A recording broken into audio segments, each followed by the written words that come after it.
disent que tout va bien. Ils l'ont dit hier à Ali Bongo, j'étais présent. Ils ont dit ce n'est pas grave, on va gérer. Ils l'ont rassuré. Et ils ont été les premiers à fuir le pays quand ça a basculé.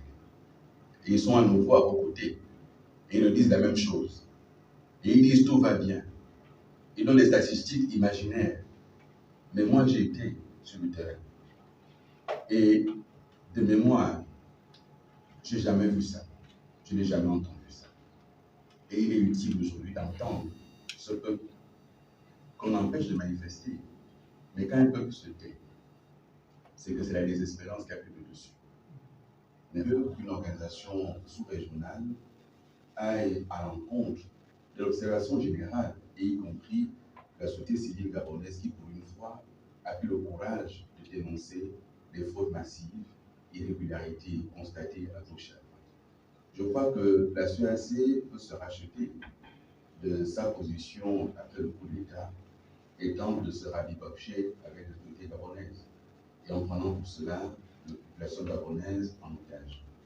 Je ne crois pas que la CEAC soit dans son rôle de venir valider une élection aussi bâclée aux yeux de tous. Ça, c'est pour ce qui est de la CEAC. Pour ce qui est du vice-président, d'abord, je ne sais pas à quel titre il a parlé. Je ne sais pas ce que la Constitution lui donne comme prérogative dans ce domaine. Il y a un ministère de l'Intérieur qui organise les élections. Il y a la CNOSER qui est là. Il y a la CED qui est là. Mais j'imagine, puisque la Constitution dit qu'il supplée le président, j'imagine donc que c'est le président qui a parlé dans ça. Il est mal placé pour en parler parce qu'il est partie prenante.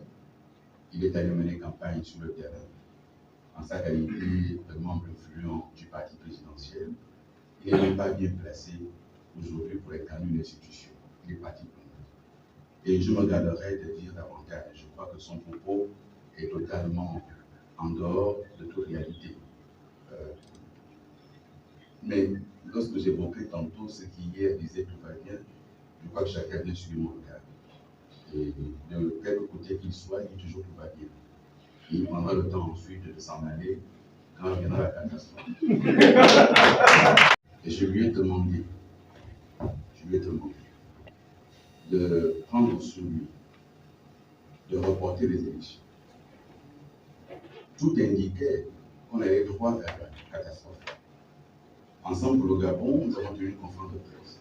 Nous avons alerté. Nous avons indiqué que les délais légaux n'avaient pas été respectés.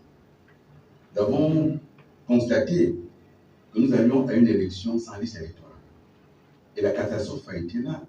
Personne ne sait aujourd'hui quel a été exactement le nombre d'électeurs par circonscription. On ne sait pas. Il n'y a que le ministère qui peut vous dire, par magie, qu'à tel endroit, il y avait tant d'électeurs inscrits, il y en a tant qui ont voté. Parfois, le nombre de votants est supérieur au nombre d'inscrits. On l'a vu. Une catastrophe. Sur ces listes électorales, nous avons pu constater que les morts existaient encore avec la carte d'électeur. Mon défunt père était polygame. L'une de mes mamans, décédée en 2017, figure encore sur les listes électorales avec la carte d'électeur. S'il vous plaît, avec un NIP. Décédée en 2017, elle a un NIP en 2025. Donc elle est sortie de sa tombe, elle est déposer ses données sur la carte militaire et sa photo pour qu'on lui fasse un NIP. Nous disons depuis le départ, ce fichier électoral est mauvais. Vous ne pouvez pas prendre un mauvais fichier et penser en sortir quelque chose de bon. On ne nous a pas dit combien de nouveaux électeurs sont inscrits. On ne nous a pas dit combien d'électeurs ont changé de lieu de vote. On ne nous a rien dit. Nous sommes allés à l'aveugle. Et je rappelle que c'était les élections couplées. Comment on fait pour calculer la proportionnelle quand on ne sait pas le nombre d'électeurs au départ? Donc on a un problème. J'ai indiqué cela au président. Je lui ai dit que les délais de publication des candidats n'avaient pas été respectés. C'est 30 jours. 30 jours avant le scrutin, il faut arrêter définitivement la liste des candidats. Or, la campagne avait été ouverte que le lendemain, il y avait encore des noms de candidats qu'on ajoutait. La conséquence aujourd'hui, c'est que le ministère nous dit « Ah, mais tel n'a pas eu ces bulletins dans le bureau de vote parce que sa candidature a été retirée. Il y a eu un contentieux sur sa candidature. » Mais voyez-vous, si cela avait été arrêté 30 jours avant, chacun aurait su que monsieur n'est plus candidat. Vous imaginez un citoyen qui a mené campagne pendant 10 jours, qui a dépensé de l'argent et on lui dit non, mais vous n'êtes plus candidat. Cela n'est pas crédible. Ensemble pour le Gabon a eu au moins 2 ou 3 candidats dont les noms sont apparus ailleurs dans d'autres provinces. Il est candidat de l'Antounier, le nom apparaît à Mouabi dans la Nyanga. On a un candidat dans le siège au 6e arrondissement, le nom apparaît ailleurs dans notre siège du 6e arrondissement. On a eu ces cas. On a eu des cas sur le terrain de gens qui ont voté sans carte d'identité et sans carte d'électeur. On a eu des cas sur le terrain de multiples votes par des doublons. On a eu tout cela aujourd'hui en 2025. Et donc, il faut prendre la mesure de ce qui s'est passé. La crédibilité des autorités et du Gabon se joue. C'est la dernière élection avant la prochaine présidentielle. Et la constitution en vigueur aujourd'hui, adoptée par référendum, donne la possibilité de maintenir en place les institutions de la transition tant qu'elles ne sont pas renouvelées. Il n'y a pas d'urgence. Il n'y a pas le feu. Prenons le temps de bien faire les choses. Remettons tout cela à plat. La crédibilité de notre pays est en jeu. Je ne parle même plus de la crédibilité des dirigeants parce qu'apparemment, ce n'est pas leur souci. Mais pour le pays, faisons mieux les choses. Voilà ce que je peux dire. Et naturellement, qu'est-ce qu'on va avoir comme proposition? Je l'ai indiqué tantôt. 1, on arrête tout ça. 2, on remet à plat le fichier électoral. 3, on arrête les procurations. Les procurations, c'est une faute d'État. Le chef de l'État a fait une conférence, il a fait une déclaration pour l'ouverture de la campagne. Et il a informé le Gabon qu'il voterait par procuration. Et il a voyagé. Et le vote a eu lieu en son absence. Il y a 2 choses l'une. Soit il a fait sa procuration avant de partir. Et donc ça veut dire que les carrés de procuration étaient prêts avant, alors qu'on nous a dit à 48 heures que ce n'était pas prêt. Soit il n'a pas fait de procuration du tout. Mais j'imagine qu'il a fait la procuration. Ce qui veut dire qu'en fait, le camp présidentiel avait longtemps à l'avance des carnets de procuration. Et sur le terrain, ils avaient tous des carnets de procuration, avec le soutien de toutes les autorités administratives des provinces qui ont tout fait pour qu'eux, ils aient des carnets de procuration. Et le ministère, qui décide de modifier la loi avec des circulaires. Les circulaires sont des notes internes que le ministre adresse à ses administrés en interne. La circulaire ne peut pas s'opposer à la loi, ne peut pas être opposable à la loi. Et on nous dit sur recommandation de la Cour constitutionnelle. La Cour constitutionnelle ne fait pas de recommandation. Elle émet des avis ou elle prend des décisions. Et avis ou décision, c'est publié au journal officiel. Qu'on nous sorte ces éléments au journal officiel qui ont modifié la loi électorale à 48 heures de scrutin. Et certaines dispositions ont été modifiées la veille du scrutin. Tout cela n'est pas possible, tout cela n'est pas crédible. Et que la CNC vienne saluer cela, c'est surprenant. En s'accrochant au pouvoir, le Parti démocratique gabonais a donné l'opportunité, aussi bien au nouveau parti présidentiel, à l'opinion, de le rendre coupable encore alors qu'il n'a pas géré cette élection. Mais parce qu'il a voulu s'accrocher. Et voilà ce que ça en coûte. Le Parti démocratique gabonais a retiré ses recours qui auraient éliminé une bonne moitié des candidats du parti présidentiel. Aujourd'hui, ces candidats l'ont éliminé partout et l'ont laminé sur le terrain, en utilisant, comme on le dit, les mêmes méthodes. Il fallait que les militaires, finalement, en prenant le pouvoir, nous prouvent qu'ils étaient capables de faire autre chose. Là, c'était un naufrage. C'est un naufrage. Et ceux qui ont accepté d'aller aux élections, tous sont allés aux élections. Ils avaient espéré que ce serait différent. Ils avaient en mémoire le référendum. Mais le référendum, nous avons alerté qu'il y a eu des bourrages de nos référendums. Nous avons alerté que les bureaux étaient composés uniquement de partisans du oui, partout sur le territoire. Nous avons indiqué que l'administration et l'armée avaient chargé d'ouvrir les urnes, mais personne n'a voulu entendre. On a été à la présidentielle, on a dit la même chose, personne n'a voulu entendre. Mais l'organisation a été différente cette fois-ci. La seule différence, c'est que là maintenant, chacun était concerné directement. Et que là maintenant, chacun a pu subir ce qui s'est passé. Et que là maintenant, chacun a pu constater tous les errements qu'il y a eu. Alors, oui, pour parler du cas spécifique d'Akan, il est révélateur des incohérences et des inconséquences. Vous avez un candidat qui a tous ses procès-verbaux, qui a tous ses résultats, et qui arrive et dit au gouvernement, dit au ministère, vos chiffres sont faux, voici ce que j'ai. Vous avez dit tant de votants, moi j'ai tant de votants. Vous avez dit telle participation, moi j'ai celui-ci. Et il a dit aux journalistes, je vous mets à votre disposition tous les chiffres. Et piteusement, le ministère, sans même faire semblant d'attendre un recours, parce que dans ces conditions-là, que le candidat aille faire un recours. Mais piteusement, le ministère est venu corriger. Comme il a corrigé dans d'autres circonscriptions, parce que cette élection en définitive, si tu ne peux pas te battre pour imposer tes résultats, c'est fini.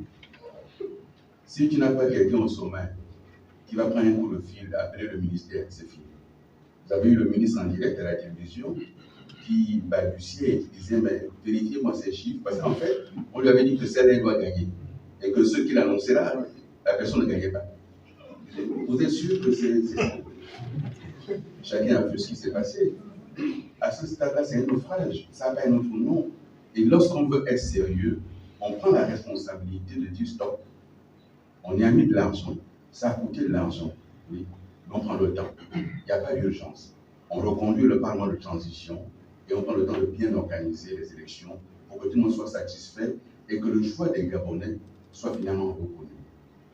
Il faut mettre un terme à la transhumance électorale. Vous évoquez ceux qui sont arrivés de la diaspora et qui étaient les grands donneurs de leçons. Je ne me permettrai pas de commenter cela. Je crois qu'ils ont pris un ainsi sur les réseaux sociaux, leurs amis hier ont suffisamment de temps à leur consacrer. Moi, je voudrais pouvoir consacrer mon temps aux choses. Je pense qu'il serait sage d'entendre cela. Il serait sage d'entendre cela. On nous parle de 2% d'erreurs. Sur quelle base? Sur quelle base ces 2% sortent? Sur quelle statistique? Et lorsqu'on veut indiquer cela, quelle est la loi dans notre pays qui indique qu'à tel pourcentage c'est valable et à tel autre ce n'est pas valable? C'est quelle loi? Et donc chacun a été comme ça, à imaginer, à inventer et à essayer de sauver le soldat Sétéri qui se meurt. Il faut arrêter. Cette élection a été mal organisée. Et de mémoire, un parti qui a 2 mois d'existence ne peut pas gagner des élections sans aucune structure de base. Il faut arrêter. Ce parti est allé aux élections porté par la machine État et la machine de fraude d'État. C'est ce qui s'est passé. Et donc, ça ne sert à rien de polémiquer.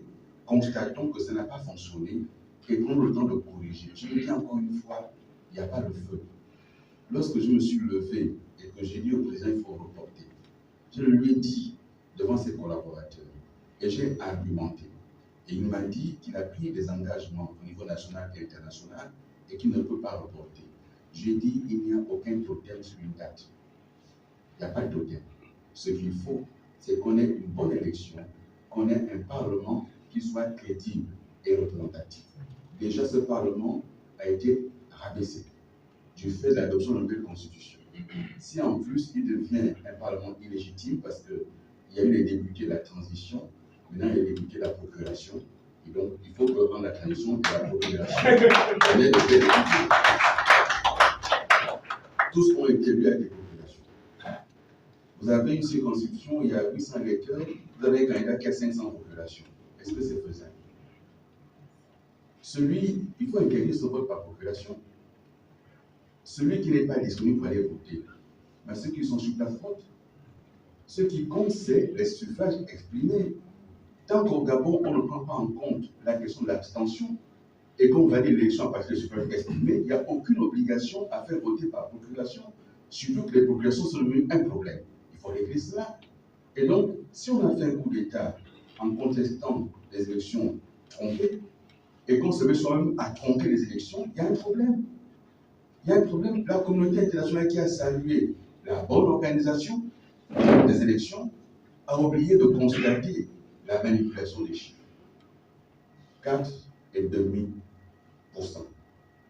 de suffrages exprimés se sont retrouvés se baladant comme son secret à la présidentielle.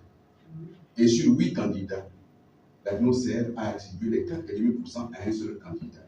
Ça vous montre bien qu'il y a un problème dans cette histoire. Et c'est le gouvernement qui organise les élections.